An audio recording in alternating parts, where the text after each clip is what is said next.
Good morning and जय हिंद बच्चों मैं अजय कुमार वाराणसी उत्तर प्रदेश से आपके अपने चैनल नव शिक्षण में स्वागत करता हूं। बच्चों जैसा आपका दिख रहा है यहाँ पर राष्ट्रीय आय योग्यता छात्रवृत्ति परीक्षा 2020 नेशनल मेंस का मेरिट स्कॉलरशिप एग्जामिनेशन 2020 ये ओरिजिनल पेपर मैं आपको दिखाने जा रहा हूँ। ठीक है, तो आप क्या करेंगे, अभी मैं बारी बारी से और कई चीज़ों को सॉल्व इसमें करा दूंगा। तो आप ये मान के चलिए, ये देखिए 2022 वाला मैंने सॉल्व किया हुआ है, 2021 के गणित के प्रश्नों को हल किया हुआ है, 2020 के गणित के प्रश्नों को हल किया हुआ है। आज मैं इस पेपर के जरिए विज्ञान के प्रश्नों को हल कराने जा रहा हूँ और भी पेपर्स को हल कराऊंगा। तो ये जो 35 प्रश्न हैं बच्चों, आप मेरे साथ स्पीड में चलेंगे, वीडियो रोक रोक के एक एक आंसर का जवाब देंगे, क्योंकि ये कई क्वेश्चंस मैंने पिछले वीडियोस में बताए हुए हैं। तो ये आप इसको एज ए प्रैक्टिस लेके चलिए कि आप अभ्यास कर रहे हैं कि अभी आपको चीज़ें याद हैं कि नहीं याद हैं, और आपको एक लेवल भी पता चलेगा जिस तरह से आप पढ़ रहे हैं कि आप प्रश्न किस स्तर के आ रहे हैं, उससे कठिन आ रहे हैं उससे कम आ रहे हैं। अगर कठिन लग रहे हैं आपको तो जान लीजिए आपको और मेहनत की आवश्यकता है। तो ढेर सारे मॉडल पेपर मेरे देख डालिए बच्चों प्लेलिस्ट से जाकर। ठीक है, तो आइए आज के वीडियो को स्टार्ट करते हैं। और ये देखिए पूरे निर्देश यहाँ रहते हैं, रोक के आप पढ़ सकते हैं। ये देखिए स्कॉलरशिप एप्टीट्यूड टेस्ट यानी कि सेट, ठीक है, कुल 90 नंबर का 1.5 घंटा समय। वैसे ही देखिए आपका जो मैट है उसके भी 90 क्वेश्चंस हैं बच्चों। ठीक है, आइए मैं अब सीधा वीडियो पे चलता हूँ। देखिए बच्चों ये इसका खंड 2 आ गया है सेट का, ठीक है, जिसमें 90 प्रश्न है और मैट के ऊपर था। अब देखिए यहाँ साफ साफ दिया हुआ है साइंस यानी कि विज्ञान के 91 से 125 हैं, सामाजिक अध्ययन से 126 से 60 तक हैं, फिर गणित के 161 से 180 तक हैं। कई बच्चे देखिए इंग्लिश मीडियम के लिए कह रहे थे, तो इंग्लिश मीडियम वाला यहाँ से बच्चे पढ़ सकते हैं। आज उनको इंग्लिश मीडियम के क्वेश्चंस भी दिखेंगे, तो वो कम से कम इस बार उनकी शिकायत थी कि सर कुछ इंग्लिश में पढ़ाइए। तो देखिए पूरा बच्चों में इंग्लिश में नहीं पढ़ा सकता, लेकिन आप यहाँ से प्रश्न देख सकते हैं, ठीक है, और आपको समझ में भी आएंगे। अब देखिए क्वेश्चन जो पहला है, रिक्टर स्केल किसको मापता है? काफ़ी बार मैंने बताया हुआ, आंसर आपको आ गया होगा भूकंप को यानी कि अर्थक्वेक को। नंबर 2 ये भी आपको आ रहा होगा, प्रकाश वर्ष मात्रक है, light year is a unit, और काफ़ी बार बताया है डिस्टेंस। ठीक है, अब देखिए क्वेश्चन नंबर 93 है आपका, निम्नलिखित में से कौन सा प्रदीप पिंड है? काफ़ी बार बताया, which of the following is an illuminated object? क्या है? सूर्य यानी कि सन हमारा। ध्वनि संचारित नहीं हो सकती है, निर्वात में नहीं हो सकती बच्चों, वैक्यूम में। जो हमारा अर्थ है, अर्थ के ऊपर गैस की परत है, गैस के ऊपर क्या है? पूरा वैक्यूम है। ठीक है, तो वैक्यूम में ध्वनि संचरित नहीं कर सकती है, साउंड कैन नॉट ट्रेवल। ठीक है, अब देखिए 95 वस्तुओं जो प्रकाश के कुछ भाग को ही अपने से होकर जाने देती है वे कहलाती हैं, वो कहलाती है पारभासी यानी कि ट्रांसलूसेंट बच्चों। ठीक है, आप उत्तर मिलाते जाइएगा वीडियो पॉज करके अपने। निम्नलिखित में से कौन सा बल संपर्क बल है, मतलब जो कॉन्टैक्ट फोर्स है? ठीक है, गुरुत्वाकर्षण दूर से होता है और चुंबक दूर से करता है, स्थिर वैद्युत बल दूर से होता है, लेकिन घर्षण बल जो फ्रिक्शन है बच्चों, वो जब हम चलते हैं चप्पल से या टायर की रगड़ होती है, ये सब क्या है? फ्रिक्शनल फोर्स है, घर्षण बल है। तो 96 का आंसर क्या है बच्चों? 2। ठीक है, अब आइए क्वेश्चन नंबर 97। ये देखिए सॉल्व करने का है क्वेश्चन। एक समान दोलक की आवृत्ति 10 हर्ट्ज है, तब दोलक 4 सेकंड में कितना दोलन करेगा? आपको पता है फ्रीक्वेंसी जो होती है, जो आवृत्ति होती है 1/, समय होती है, टाइम होती है। ठीक है, तो हम टाइम निकालने के लिए क्या करेंगे? टाइम इज इक्वल टू क्या हो जाएगा? Time is equal to 1/, frequency हो जाएगा, तो कितना हो जाएगा? 1/10। ठीक है, ये समय हो गया। अब देखिए एक फॉर्मूला है, इसको आप नोट डाउन कर लीजिएगा। टाइम पीरियड जो उसमें समय लगता है वो होता है टाइम कुल कितना पेंडुलम ने लिया। मैं इंग्लिश में लिख दे रहा हूँ, आप हिंदी में यहाँ लिख लीजिए। टाइम कुल कितना ये दोलन ने लिया, दोलन ने लिया, ठीक है, बटे कितनी बार उसने दोलन किया, कितनी बार उसने दोलन किया। यहाँ नंबर लिख देता हूँ, नंबर ऑफ दोलन। ठीक है, तो अभी हमने देखा था टाइम पीरियड कितना था, तो दोलन ये टाइम पीरियड था आपका 1/10, 1/10 ही था ना, अभी निकला था मैंने फ्रीक्वेंसी इसकी। ठीक है, और कुल समय दिया हुआ है आपका 4 सेकंड। नंबर ऑफ दोलन हमको निकालना है कि कितनी बार वो दोलन करेगा। ठीक है, तो क्रॉस मल्टीप्लाई करें, नंबर ये ऊपर चला जाएगा और ये 10 के इसके साथ क्या हो जाएगा? गुणा आ जाएगा। तो नंबर वह कितनी बार वो दोलन करेगा, ठीक है, बराबर क्या हो जाएगा? 10 × 4 बराबर क्या हो जाएगा? 40।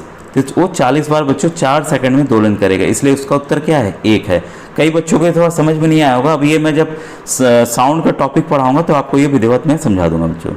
जब 98 है, जब प्रकाश की किरण किसी दर्पण पर अभिलंबवत आपतित होती है तब परावर्तन कोण होता है एंगल ऑफ रिफ्लेक्शन। अब देखिए डायरेक्ट मिरर है और डायरेक्ट सीधा आ रहा है, सीधा आ रहा है तो सीधा लौटेगा भी, ठीक है। तो इसका एंगल ऑफ रिफ्लेक्शन या परावर्तन कोण क्या होगा, 0 डिग्री होगा। तो इसका आंसर क्या है बच्चों, 2, ठीक है। आपको समझ में आ रहा होगा। 99 ये समतल दर्पण के द्वारा बना प्रतिबिंब होता है, the image form by a plane mirror is, तो ये बच्चों होता है वर्चुअल यानी कि आभासी, ठीक है। अब आइए क्वेश्चन नंबर 100 देखें। क्वेश्चन 100 है, एक गीले फर्श पर सावधानी पूर्वक चलना चाहिए, तो आपको धुंधला दिख रहा होगा। One should walk carefully on a wet floor, कारण क्या है, गीले फर्श पर घर्षण प्रदान, ये कम घर्षण प्रदान करता है, इसका पीछे ये कारण है, इसलिए हमें क्या गिरने की संभावना बढ़ जाती है, इसलिए हमें धीरे चलना चाहिए। प्रश्न मैंने बताए हुए हैं। अब देखिए क्या है, प्रति एकांक क्षेत्रफल पर लगने वाले बल को क्या करते हैं, force per unit area is called pressure यानी कि दाब, ये भी बताया हुआ है। निम्न में से कौन जल का रासायनिक प्रदूषक नहीं है, मतलब रसायन से उसका प्रदूषण जल का नहीं होता है, तो कीटनाशक से होता है, रासायनिक खाद से होता है, पारे से भी होता है, लेकिन जीवाणु से नहीं होता है। तो इसका आंसर क्या है बच्चों, आपका 2, ठीक है। क्वेश्चन नंबर 103 आइए। ये वाला देखिए कई बार कंफ्यूजन बच्चों को हो जाता है, इसका क्या उत्तर होगा, निम्न में से कौन सी गैस रक्त में ऑक्सीजन ले जाने की क्षमता को घटाती। कई बच्चे कार्बन डाइऑक्साइड सोचेंगे, ऐसा नहीं बच्चों, ये CO है, कार्बन मोनोऑक्साइड। आपने कई बार पढ़ा होगा कि कमरे में अंगीठी जला के सोना नहीं चाहिए, लोग सोते सोते ही उनका दम घुट जाता है, उनको पता भी नहीं चलता है, मर जाते हैं अगर अंगीठी आप जला के बंद कमरे में सो गए। ठंड के मौसम में अक्सर लोग सोचते हैं ना भाई ताप लें, गर्मी ठंडी लग रही है, गर्मी लगेगी उससे, तो उस वजह से कार्बन मोनोऑक्साइड की वजह से मर भी जाते हैं। प्राकृतिक रेशा है, नेचुरल फाइबर है, सबको पता है बच्चों, कपास है, तो इसका उत्तर क्या है, 3 है। और फिर है 105, निम्न में से मिश्र धातु नहीं है, तो देखिए पीतल है, कांसा है, जर्मन सिल्वर है, लेकिन क्रोमियम एक खुद धातु है, ठीक है। तो इसका आंसर होगा 3। 106 है, निम्न में से कौन ग्रीन हाउस गैस है, काफ़ी बार आया हुआ है, यह है बच्चों आपका कार्बन डाइऑक्साइड। तो ग्रीन हाउस गैस का मतलब क्या हुआ कि वो अर्थ को एक चादर प्रदान करता है गर्म करने का, तो एक घर की तरह काम करता है गर्मी प्रदान करने का। ये क्या करता है, जो पृथ्वी है, सूरज से जितनी भी किरणें आ रही हैं उसको क्या कर लेता है, अंदर पृथ्वी पे आती हैं, तो पृथ्वी से वापस ये जब लौटती हैं किरणें, तो ये इसको रोक लेता है, इसका चादर जो बना रहता है रोक लेता है, तो हमारी पृथ्वी हमेशा गर्म रहती है। अगर यही एटमॉस्फेयर ना रहे बच्चों, तो आप बस ध्यान रखिए, चांद पे रात के समय में -275 इस तरह से तापमान चला जाता है, और दिन के समय में भी 200 डिग्री सेंटीग्रेड होता है, क्योंकि वहाँ एटमॉस्फेयर नहीं है। तो हमारे एटमॉस्फेयर का बहुत इंपॉर्टेंट रोल है। इससे कई चीज़ें आपको अलग लग रही होंगी, लेकिन ये सब फैक्ट है बच्चों। 107 है, खाने वाले सोडे का सूत्र है, तो ये है सोडियम बाइकार्बोनेट NaSCO3, ठीक है, इसको सोडियम बाइकार्बोनेट बोलते हैं। निम्नलिखित में से कौन अधातु है, देखिए ये धातु, ये धातु, ये धातु है, कार्बन जो है वो अधातु है यानी कि नॉन मेटल है। क्वेश्चन 109 है, दहन प्रक्रिया में कौन सी गैस सहायक है, तो आपको पता है कि ऑक्सीजन के बिना कुछ नहीं जल सकता, तो इसका उत्तर क्या होगा, 3। 110 है, बॉक्साइट है, बॉक्साइट बच्चों एक देखिए एल्युमिनियम का ओर है, ठीक है, इसी से एल्युमिनियम निकाला एक्सट्रैक्ट किया जाता है, तो इसका फॉर्मूला है Al2O3, यहाँ आपको साफ दिख रहा होगा Al2O3, ये बॉक्साइट का फॉर्मूला है बच्चों, ठीक है। अब देखिए यौगिक M3PO4 ट्वाइस में धातु M की संयोजकता यानी कि वैलेंसी। अब बच्चों देखिए इसको एक एक चीज़ को समझाना बड़ा मुश्किल है, बस मैं ये बताना चाहूँगा कि फॉस्फेट का बच्चों वैलेंसी जो होती है, संयोजकता होती है, वो होती है -3 या 3 मान के चलिए आप, ठीक है। तो ये चीज़ें बैलेंस करती हैं, क्योंकि मेटल है, धातु है M, तो ये देखिए प्लस में होता है, इसका माइनस में होता है, ठीक है।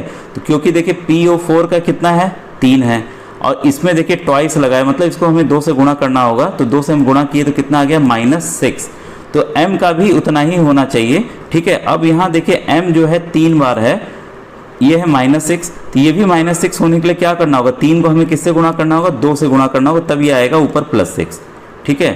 तो ये चीज़ें आपको अटपटी लग रही होंगी, क्योंकि मैं डायरेक्ट बता रहा हूँ, तो इसलिए इसका उत्तर क्या होगा बच्चों, +6 ऊपर आने के लिए इधर -6 दोनों के बराबर होकर तब जाके ये बैलेंस होगा, ठीक है। तो इसका M3 पहले से है, तो इसकी वैलेंसी इसलिए बच्चों 2 होगी, ठीक है।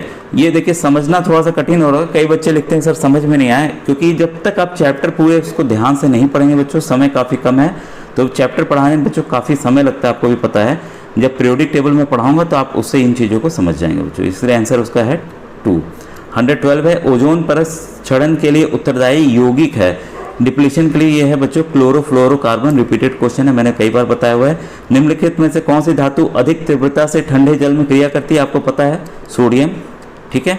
और इसके बाद है 114, निम्नलिखित में से सबसे कम ऊष्मीयमान वाला ईंधन है। मतलब सबसे कम ऊष्मीयमान जिसका कैलोरीफिक वैल्यू होगा वो है बच्चों यहाँ पर लकड़ी, ठीक है। और सबसे ज़्यादा अगर किसी का पूछा जाए तो हाइड्रोजन का, याद रखिएगा, ठीक है। ये क्वेश्चन देखिए एक्स्ट्रा बताया मैंने। डेंगू रोग का वाहक है, तो डेंगू रोग किसकी वजह से होता है, ठीक है। डेंगू रोग बच्चों जो होता है वो होता है एडिस मस्कीटो से होता है, ठीक है। और मलेरिया जो है वो मादा एनाफिलस से होता है। तो 2 प्रश्न आपके यहाँ पे भी तैयार हो गए, क्योंकि यही बदल के बच्चों फिर आएगा। खरपतवार नाशी है, ये देखिए अलग अलग कुछ चीज़ें हैं जो कि किताबों में बड़ा मुश्किल होता है कई सवाल मिलना, वो 24D है। गंगा कार्य परियोजना प्रारंभ की गई, तो ये बच्चों की गई थी 1985 में, काफ़ी इंपॉर्टेंट है। इसमें गंगा जी को साफ करने का प्रावधान किया गया था। फिर है निम्नलिखित में से कौन सा रोग विषाणु द्वारा नहीं होता है, मतलब वायरस द्वारा नहीं होता है। तो ये बच्चों 6 रोग जो है वो जीवाणु द्वारा होता है, ठीक है। तो ये बैक्टीरिया की वजह से होता है, इसलिए इसका उत्तर क्या है, आंसर नंबर 4। अब देखिए क्वेश्चन नंबर 119 है, निम्नलिखित में से किसमें कोशिका भित्ति पाई जाती है, ठीक है। थोड़ा सा आपको धुंधला दिख रहा होगा, मैं पढ़ दिया हूँ तो ध्यान रखिएगा। स्पाइरोगायरा। चेचक के टीके की खोज किसने की, तो काफ़ी इंपॉर्टेंट है, एडवर्ड जेनर ने की। 121, निम्नलिखित में से किसमें मुकुलन द्वारा प्रजनन होता है, तो ये होता है बच्चों हाइड्रा द्वारा। हाइड्रा में जो है बर्डिंग द्वारा होता है। किस ग्रंथि द्वारा इंसुलिन हार्मोन का स्रावण होता है, ये तो प्रश्न आपको जरूर आ रहा होगा। ये अग्नाशय द्वारा होता है, यानी कि पेंक्रियास द्वारा।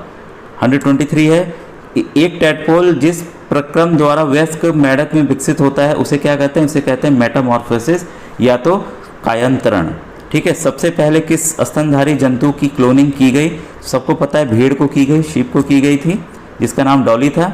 अब देखिए पत्ती का भाग नहीं है, ठीक है, जो लीफ होती है उसका भाग कौन सा नहीं है, एक उसका भाग बच्चों एक फूल का होता है बाह्यदल या कि सेपल। तो आपको ये कैसे प्रश्न के जरूर बताइएगा। अगर इसके सामाजिक अध्ययन के आपको चाहिए तो आप कमेंट सेक्शन में लिखिएगा कि सर हमें सामाजिक अध्ययन के भी इसका बता दीजिए, साथ में गणित और मैथ के भी अगर चाहिए तो बच्चों। Thank you very much.